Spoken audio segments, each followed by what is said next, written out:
Bueno chicos, continuando con el avance no presencial del laboratorio de fisiología, em, con el tema de reabsorción y secreción tubular, vamos a ver esta segunda parte que se trata de el túbulo contorneado distal, el túbulo colector, el efecto de las hormonas y los controles de los respectivos electrolitos. Empezamos. Ok, entonces tenemos el túbulo contorneado distal. Este túbulo contorneado distal de forma práctica lo vamos a dividir en una parte temprana y en una parte tardía. Principalmente esta división la vamos a hacer de acuerdo a sus características eh, funcionales, ¿no? En esta primera parte vamos a ver de que va a seguir el patrón casi de la parte gruesa ascendente de la asa de Henle y vamos a ver que es esta su funcionamiento, ¿no? Vamos a tener el cotransportador de sodio y cloro, el cual es inhibido por un diurético, pero bueno, no es tema de estudio de esta oportunidad, pero son los diuréticos tiazídicos, ¿no? Estos cotransportadores no tienen un efecto amplio sobre el control de sodio. Recordemos que en el túbulo contorneado proximal se da un aproximado de 60% de reabsorción, en el asa de Henle un 20 a 25%. Aquí solo un 5%, o sea, no es muy valorable, digamos, ¿no? Bueno, y luego en la parte distal del túbulo contorneado distal, perdón, vamos a ver de que tenemos tanto células principales como intercaladas. Las células principales se van a encargar de reabsorber sodio y por lo tanto cloro, porque este lo jala por su carga, por un tema de cargas, ¿no? Y excretan potasio, ¿no? Y las células intercaladas que van a tener un papel más de control de equilibrio ácido-base, que lo vamos a ver después. En el túbulo colector vamos a ver que hay reabsorción principalmente de agua mediante la función de la hormona antidiurética, pero también puede haber reabsorción de sodio con los conductos epiteliales, ¿no? Que vamos a ver el conducto epitelial de sodio. Entonces vamos a ver de que principalmente van a predominar las células principales, las cuales van a reabsorber sodio y agua por acción de la hormona antidiurética, y las células intercaladas que van a hacer el mecanismo también ácido-base, ¿no? Entonces, esta es una célula principal sobre la cual va a actuar la aldosterona.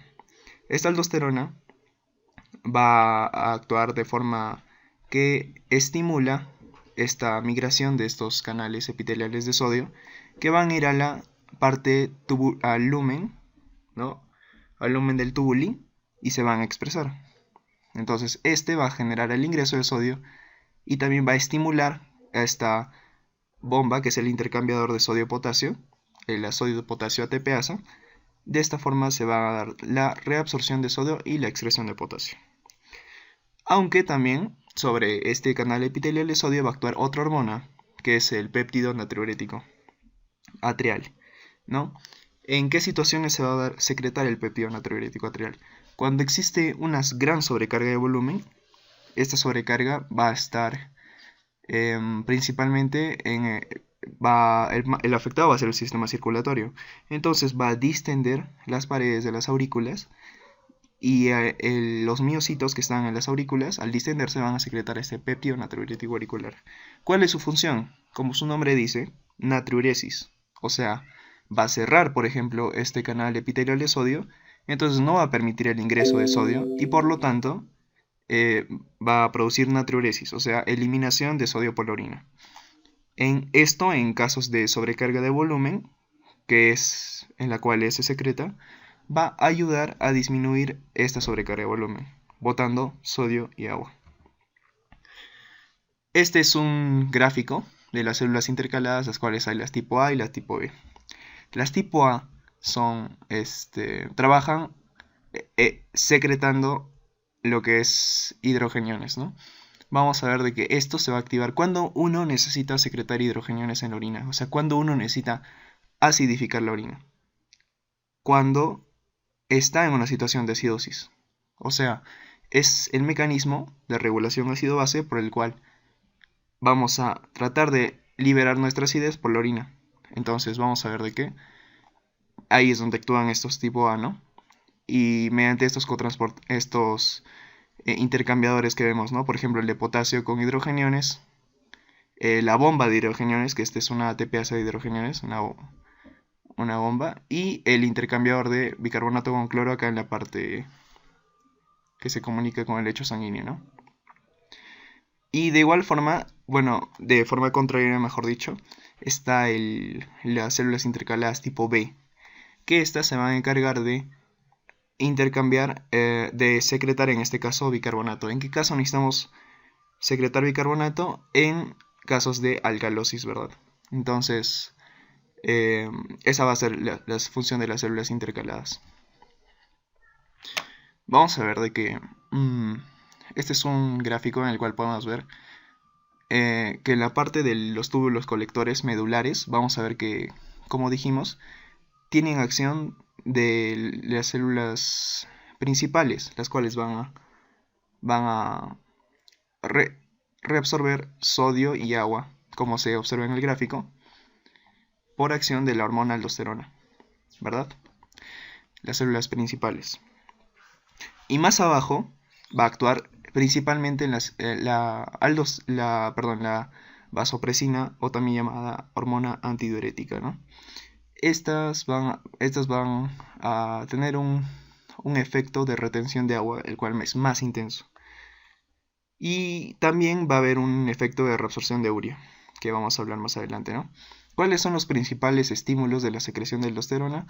La baja ingesta de sodio, ¿no? Que esta va a producir una depresión de volumen, la cual va a ser sensada por la mácula densa, que está ubicada en la parte en la primera parte del túbulo contorneado distal.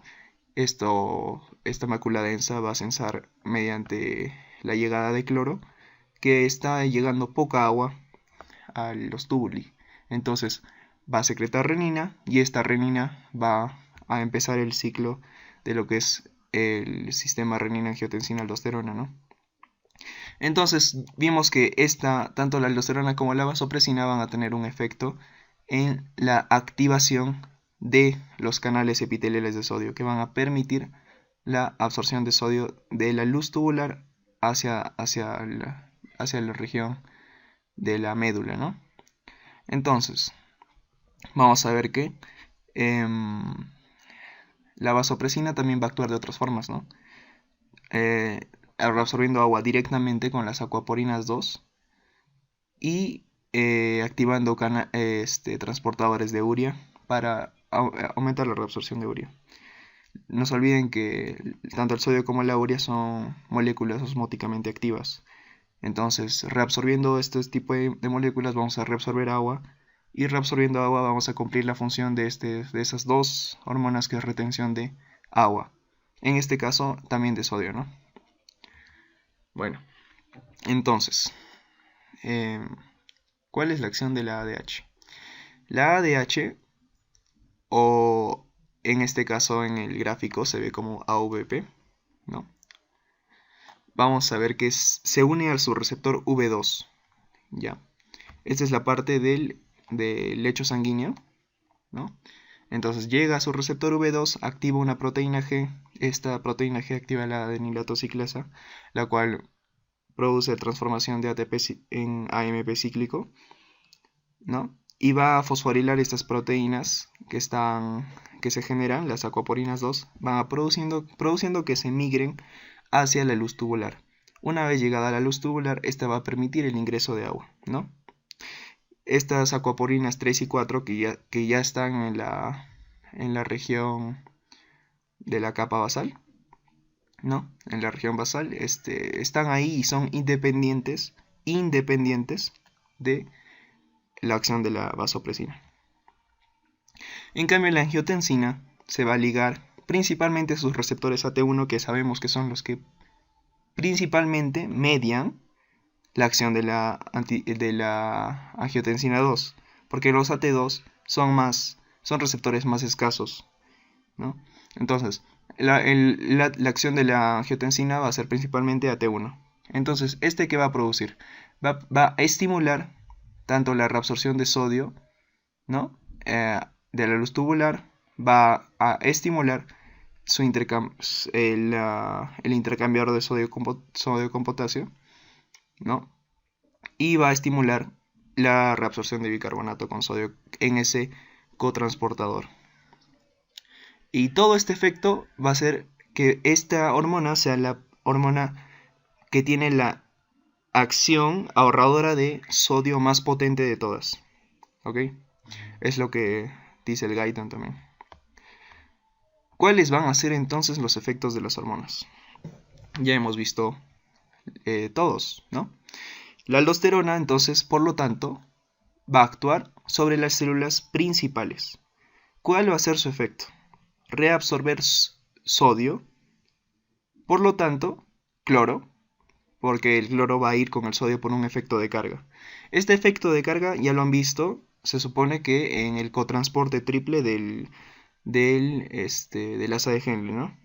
Que va a generar una carga neta, la cual va a favorecer que un electrolito de carga opuesta migre con la absorción de un determinado electrolito, ¿no? En este caso vamos a reabsorber, como dice, cloruro de sodio, ¿no? El sodio va a jalar agua, ¿no? Y vamos a producir un aumento de la secreción de potasio. ¿Por qué? Porque va a tener un efecto en el intercambiador de sodio-potasio. Bueno, luego, la angiotensina 2, vamos a ver que tiene un efecto en muchos lugares, ¿no? Por citar alguno, el que acabamos de ver, ¿no? A nivel del túbulo distal y del túbulo colector. Pero también tiene efecto en el túbulo proximal, en el asa ascendente gruesa. También vamos a ver que tiene efecto incluso a nivel de las arteriolas, ¿no? Esta angiotensina 2 va a tener un efecto de vasoconstricción de la arteriola eferente, ¿no? La hormona antidiurética que como ya hemos visto mediante sus mecanismos va a aumentar la reabsorción de agua, ¿no? Y también de sodio. El péptido natriurético auricular que va a ser, como ya les mostré, va a cerrar el canal epitelial de sodio y por lo tanto va a producir una eliminación de sodio de agua también, ¿no? Y la hormona paratiroidea, que vamos a ver su acción más tarde, pero principalmente reabsorción de sodio y eliminación de potasio. De fósforo, perdón, fósforo. Entonces, continuamos. Bueno, entonces el manejo del sodio, como ya hemos visto, va a tener una primera parte que es donde más se absorbe, ¿no? Que es a nivel del túbulo contorneado proximal, donde el sodio se va a reabsorber tanto por transporte facilitado con aminoácidos con glucosa, ¿no? Como también de forma activa mediante bomba de sodios, bomba ATPasas de sodio, y también mediante difusión, ¿no? Bueno, de ahí vamos a ver que ese es un 60% aproximadamente, ¿no? En la parte del asa de Henle, de la parte ascendente del asa de Henle, vamos a ver que mediante el cotransporte triple se va a absorber entre un 20 a 25%. ¿Ok? En la parte del túbulo contorneado proximal, perdón, la primera parte, la parte proximal del túbulo contorneado distal, vamos a ver que también mediante el cotransportador de sodio y cloro, ¿no? Se va a absorber un 5%. ¿Y dónde es donde el cuerpo tiene acción fisiológica en lo que es la regulación del sodio? A nivel del túbulo colector y la última parte del túbulo contorneado distal, ¿no? Que es donde va a actuar la hormona aldosterona, favoreciendo la reabsorción de sodio, o en su caso, si no está presente, simplemente no va a activar este estímulo, ¿no? Y mediante el ADH, ¿no? Que ahí vemos. Entonces, principalmente, si sumamos todo esto, la fracción excretada de sodio, que es lo que vamos a tener al final en la orina, es aproximadamente de un 1%. un 0.5 a un 1%, ¿no? Todo esto va a depender de estas últimas dos, o de esta última parte, que es la regulable. O sea, nosotros tenemos de todo el proceso de reabsorción de sodio, tenemos control sobre un 5%.